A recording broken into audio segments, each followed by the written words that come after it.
Good morning. Got it recorded. Okay, awesome. We are on Facebook. We are on Zoom. I am really excited to share with you guys today something that I have been working on for the last 3 days. I'm not finished yet. I'm actually planning tomorrow, time blocking in the afternoon to be able to finish it. And it's all about reflecting on last year. So let me share my screen with you. And there are kind of a little bit of, there's a lot of notes in here. So if you want a copy of these, then just message me or shoot me an email or something, and we'll get them sent to you if you don't want to write fast enough.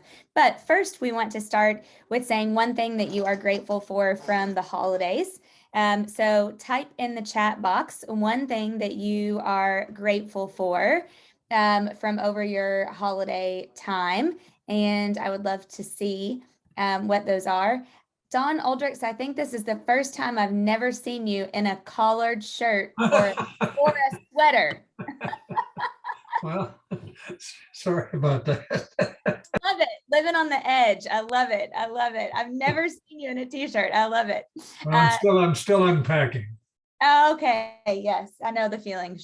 Heather, I was wondering if somebody would say that. A lot of time with family. Yes. Health for sure was such a big one.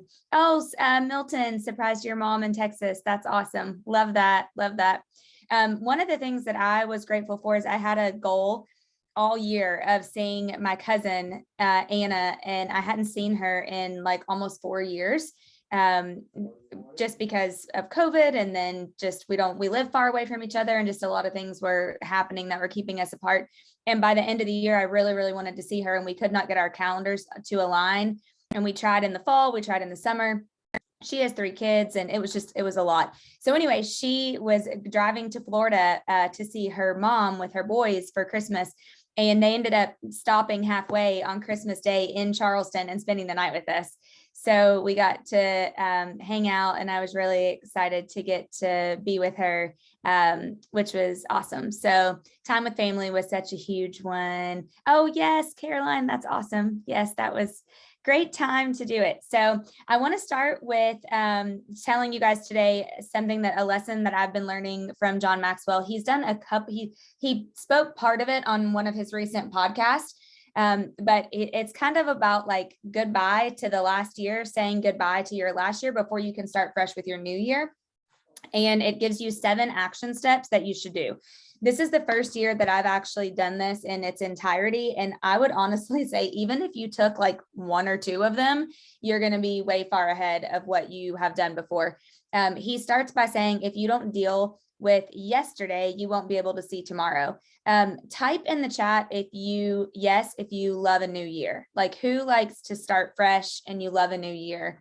Or if you don't and it stresses you out, type that too. But I would just love to see who loves a new year. Linda, yes, always. Yep. I feel like most people oh, hi, Dawn. I feel like most people really love a new fresh year. And Linda and I were just talking about this on our podcast, because normally I cannot wait for the new year, and I'm like totally ready to just set new goals and do all this stuff. And this year, to be transparent, I struggled a little bit. And it was interesting because the day after Christmas every year, we leave and go to Florida to be with Adam's mom down in Naples for a week. And normally I'm down there, and like after 1 or 2 days, I'm like ready to print out my calendar, and we spend a whole day doing our planners and goal setting and all this stuff. And we didn't do it until the 5th day we were there, because I could not even get my head in the space. I think I just needed like a total rest period or something. I don't know. So it was interesting, but I was really glad I listened to this because it helped me so much. So I'm going to give you the 7 things, and we're going to go through these kind of fast. Oh, shoot, one of them missing. Okay, so ending the year right. Number 1 is you have to create time to reflect. First and foremost, you have to create the time to reflect. You have to make time for this. Most of us are going 1,000 miles a minute, and we have to actually value reflection time. And to be honest, if we don't, then we're never going to do it. So we have to, in order to end a year right, number 1 is you have to create time to reflect. So you have to actually make the time.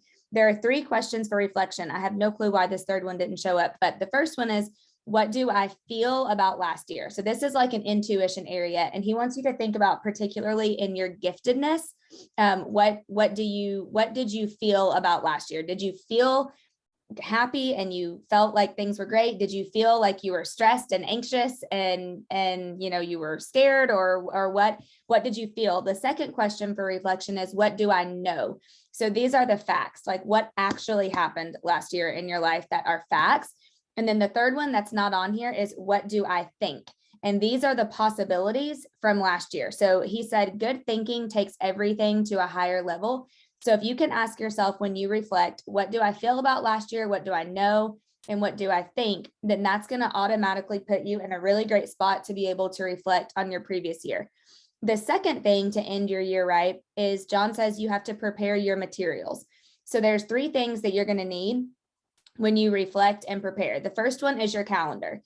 So whether you keep a Google Calendar, or I print out like these pieces of paper calendar, because that's easier for me. And when the month's done, then I just put it away. But I like do pieces of paper, and I write the city I'm in and what I have to do and all that stuff. And Linda McKissick was trying to do this, and I was helping her, and she said, some of you know Linda, and she said, so you print like your Google Calendar? And I said, no, just print like a blank month. And she said, but I have so many things already on my Google Calendar. I'm like, then you might need to print 2. I don't know, but something that works for you. So you're going to need your calendar from last year. You're going to need your legal pad, just a regular, pad of paper. And then if you had one, which I know many of you do this, you're going to need your word of the year last year. And so here's what you're going to do in each of those.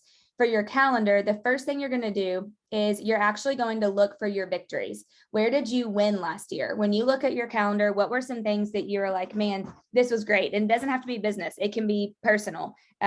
Like for me, Caitlin, I felt like we won on the Bahamas trip. Like it was great. We loved it. The adults loved it. The kids loved it. Like that was a win. So where were some of the victories in your calendar, places that you feel like were good or that you won? The legal pad, here's where you're going to do a lot of writing. And this is something that I've never done before until this year. And I just think this is genius. So John picks his 4 priorities of the year. His are communication, create, lead, and faith. So he always picks 4 priorities a year. He doesn't pick 12. He doesn't pick 10. He picks 4 because he says that he wants to just keep it simple, and he wants to like narrow his focus on what his main priorities are. Then he looks at his calendar to see where in his calendar did those 4 priorities show up, and how much time did he actually spend in them. And he said, if he went 4 or 5 or 6 days and he didn't spend any of time in any of those priorities, he could totally feel it. I mean, he said that realistically, he just would know that he was off, because he wasn't feeling those. And then the word of the year, he said this would be your theme of the year. So if you had a word of the year, then write down what it was, and then look in your calendar and see where did it actually show up. So my word of the year last year was habits. And when I was doing this exercise, I was looking back, and I did create new habits in the morning for the first time ever. I was consistent with it. I was not 100% of the time, but I'm going to say I was 5 out of 7 days of the week consistent with my morning routine. And that was a big habit that I really wanted to do. Adam is so good. Some of you that know Adam know his morning is like ridiculous. And so I felt like a slacker. So I'm like, okay, he's not going to have a better morning than me. So that was one of my big things for last year. So really finding out what your word of the year is, and then where it showed up in your calendar. If you know your word of the year for 2022 will you write it in the chat? I would love to see what some of your alls is. Mine is impact. I think I've shared that with a couple of you. Oh, and there's question number 3. So I just popped it up out of order. The third thing that you're going to do, leadership, Dawn, I love that. I saw that. Focus, journey, love it. You guys, those are great. The third thing you're going to do is you're going to have observations. So you're going to write down observations about your year. And he said, what is happening with this? Oh, what you're going to do with this is you're just going to keep writing and writing and writing observations. And he said, he ended up with 5 pages, and he said, it's hard to start. And it was for me. But once you start, then you can just keep going. So write down all the observations that you see and discover from your calendar last year, from maybe the time that you spent with your word of the year, from your priorities. So a couple of his examples were he did not give himself enough margin time last year. That was something I never thought of. And when I heard him say that, I was like, man, that sounds a lot like me. So he said, because of that, John had lost like over 30 pounds during COVID, and he was doing really, really good with his exercise and his diet. But because he didn't give himself enough margin time last year, it kind of like went to the wayside. So he said the second thing was he realized there was a priority shift in his speaking coming. He's doing a lot more speaking engagements. And so that was an observation that he noticed last year, that if he didn't notice those things, it wasn't going to set him up for success in this year. So he said, then out of all those observations that you make, you actually prioritize those. He said, just get rid of the obvious or strike through the ones that you may have just been a thought. But you don't need to like worry about those anymore, or they're not worth continuing. And then star the ones that are huge to you. So for example, he starred the ones that about margin, because it's really important to him to continue his exercise and diet. And so he knew that he had to take that observation and make it a priority for next year. The fourth thing on ending a year right is asking yourself this question. Once you've done 1, 2, and 3, who should I share these things with? And he said that this is where you begin to be successful. And if you can find 2 or 3 people around you in your life, and the reason you want to do that is because those people will help you. They should be people that can help you move the needle forward with those things. And then he said, you want to get with those people one at a time, maybe not all together in a group, and ask them, what should I do with all of these things? Here's what my calendar was. Here was my reflection. Here's my observations. Now, what should I actually do with these things this year, in your opinion? And then he said, line up those 3 things. What do I feel? What do I know? What do I think? And then just spend the time in the reflection. Number 5 is making crucial discoveries. And there we go. Okay, so here's what he said about the discoveries. When you look at these things, you're going to discover things that you had no idea of before. And so he said, here are some examples of what he discovered from his 2021 reflection time. Activity is not an accomplishment. So a lot of us will look back and be like, gosh, we were so busy, but what did we actually accomplish? Number 2 that he discovered is growth is not automatic. I know a lot of people on here have heard that and already know that. If you really want to grow, it's not automatic, right? You have to do the work. Number 3 was the bookends of success, which are preparation and reflection. And I would say 3 to 4 years ago, before I really started learning from John a lot, I really sucked at both of those, to be honest. I was not a good preparer. I'm very good at winging things. So I would just wing a lot of stuff, and I never took time to reflect. I was just like, on to the next, on to the next, on to the next.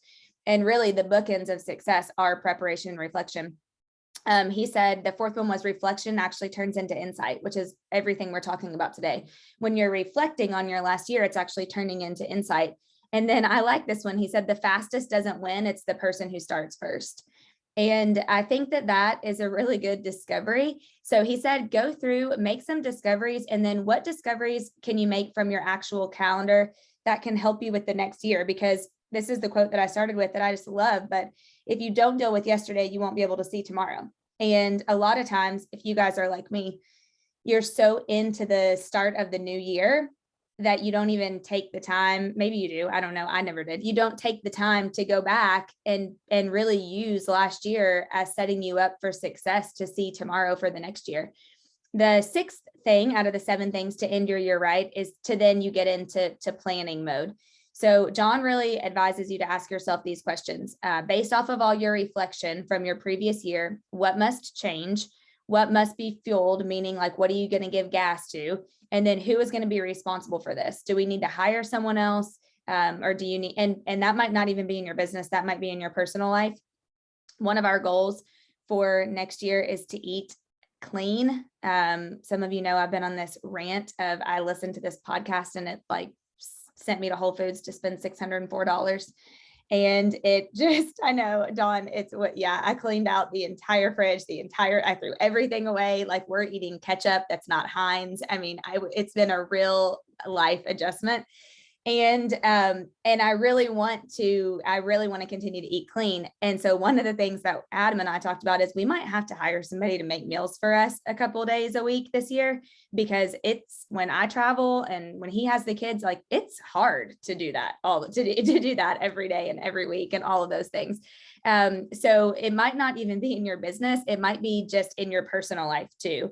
What are some things who are some people that you need to hire? And so in planning, you have to ask yourself, oh, Nick has gone totally organic and plant-based 1 week. Oh my gosh. Don't you feel so much better, by the way? I feel like I can tell the biggest difference. Yeah, you just have more energy overall. Do you feel like you're not as hungry all the time? I don't feel like I'm as hungry all the time. Yeah, that's true too. Like, I don't know, there's something about, well, protein fills you up anyway, but when you just switch over to plant protein and a lot of nuts, and even I know that people will argue me on like Impossible Burgers or Beyond Burgers, but they're delicious and there's no meat, and they're made with soy. Actually, Beyond is made with actual pea protein, and Impossible is made with soy. But still, I like the taste of meat, but you're not eating meat. Yeah, So, you had a big healthier. I did. I lost like 25 pounds, give or take. That's awesome. I love it. Thanks for being on, by the way. Yeah, I just saw it pop up and I'm like, oh, I haven't sat in this for a while, so I'll check it out. Awesome. Thank you. Thank you. And then the last thing, number 7 of ending your year right, is begin to schedule the things that you want to accomplish. So after you go through steps 1 through 6 and you've done all your reflection time, then you start to schedule those things and build out your calendar for the new year. Most of you probably are aware of this. I heard this for many years. Only over the last 4 years have I actually started to do this. But when Adam and I take the week after Christmas and we take 2 days to do our planning, we go ahead and as much as we possibly can, we put in the times that we know that we have. So like every one of the kids tournaments we've already picked through September, because that's as far as they're out. But our vacations, our growth time, our times that we're going on trips for like learning purposes, or our John Maxwell stuff. And so you really put in your time, your vacations, the things that are on your vision board first, and you just get all of that scheduled out. And you feel so much better when you have it on there. And then, and actually when Linda and I were recording one of our podcasts, we had one come out this week about we listed all of our goals from 2021, and we talked about the ones that we hit and the ones that we didn't hit. And then next week we have coming out our goals for 2022. But Linda said that she's writing her stuff in her calendar in pen this year so that she can't erase it and change it. But I write mine in pencil typically, because sometimes it does change. And she said the important things I'm writing in pen, because she said, I'm not going to go get white out, and I can't erase the pen. So going ahead and planning it and putting in there. So just to end, don't forget your vision boards for 2022. I actually have made 3 edits to mine, and this is the final version. And if you haven't already, you can go to they're on my website, which is danagentry.com. And it's like $20 or $27. And you can get the whole format, the whole template. You can do it all.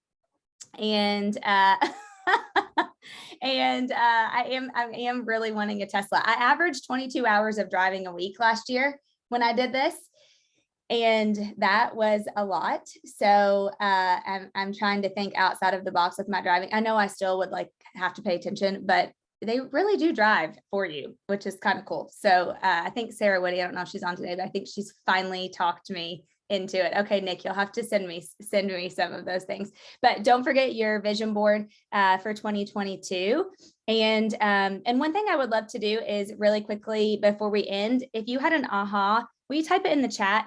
Because sometimes I forget for us to go back and actually me to hear if you learned something from today. So if you had an aha or a takeaway from today, I would love for you to type it in the chat before we end. And thank you guys so much for being on. I'm going to see if I see any aha. Yep, reflection on last year just as a whole. Thank you, Dawn. Yeah, I think that is just so important. Milton said the exact same thing. This is how you get clarity. Yes, Jess, totally. All right, guys, thanks for being on, everybody, and have a great rest of your week. And I will see you next Wednesday. See you later.